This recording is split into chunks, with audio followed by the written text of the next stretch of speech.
everything that we are is a factor of business. Because at the end of the day, when no business in a country can be rated higher than the sovereign. So when we allow the things that happen around us that diminishes the value of a great nation to persist, we ultimately speak for the kind of businesses that we want to have and the environment. When we get to negotiation tables, we put ourselves at a disadvantage because we're talking, except that Nigerians are who they are. And when they ask them, your visa has expired, they will tell you, so what? So we always find a way to speak ourselves through it.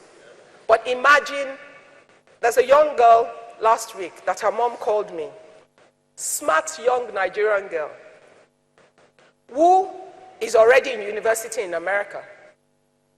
She's in her second year, and she's doing a year abroad in England. You can do exchange for 1 year. And so they accepted her into LSE to do the one year. And she applied for her British visa, for the student visa for the 1 year of being at LSE before she goes back to her college in Boston to complete. Of course, parents did everything they should. And then her passport was returned back without the visa. Okay, maybe they made an error in the way they submitted one of the documents. But what I'm saying is, the reason our people are subjected to such level of scrutiny, even when you have the right status, is demeaning, but is one of those things that must happen to us until we allow things to work right. There's a song by a young man that I love. Sheung, I hope I can have this here as I begin to wrap up.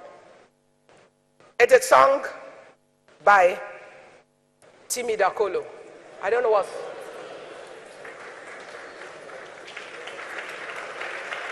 They have my slides, but we haven't sort of synced, so I'm wondering. And his song represents for me the future our children should be looking forward to. Here we stand as a people, hoping, I'm amending some of his words, I'm adding mine, hoping that we will have one song going forward, and that we will develop one voice to speak in a collective manner so we can build a nation undivided and poised, remembering that the nation is stronger than its individual units. Taking a stand so we can build our land with faith, and Nigerians are good at that. We know how to believe, but we must learn how to act in the faith. To defend what we love, the question is, can you confidently say you love your nation? Because if you don't, and you can't fight to create true value for it, why should you hope to get anything from it?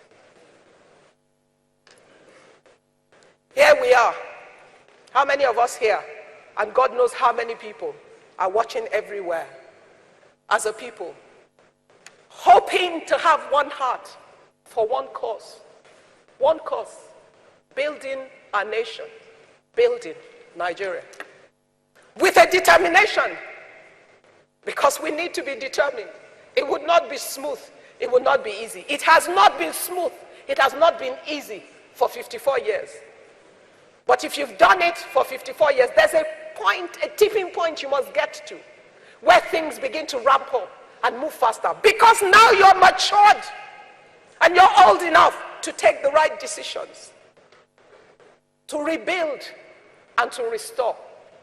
That's why I say to you, let's forsake the past and look forward to the future. Okay, we've made mistakes, thank you. But let's rebuild with a focus and a purpose. Let's restore the glory of our nation. Sadly, in our schools right now, they don't teach history anymore. They say they have no books. So our children do not understand the kind of great kingdoms that were brought together to create the nation that is called Nigeria. We must learn to rebuild and to restore the truth of who we are.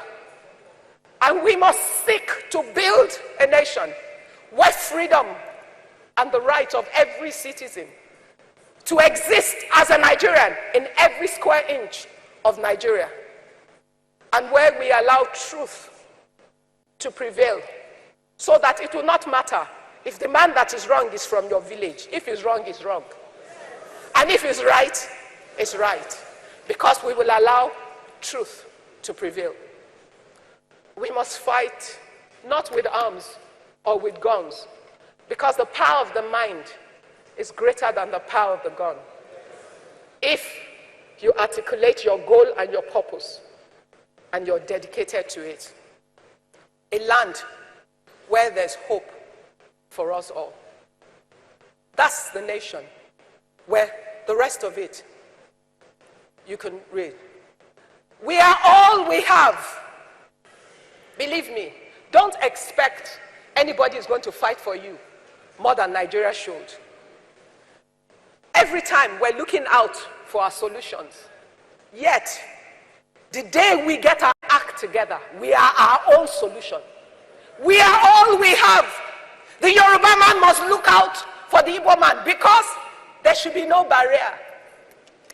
The Ibibio must be comfortable in knowing that someone's got his back, and that someone can be Fulani or Efik.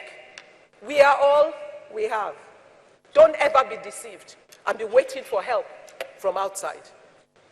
We must defend our land, and we must believe in Nigeria and the promise she holds, so that one day this country that God has put in so much will shine like the sun.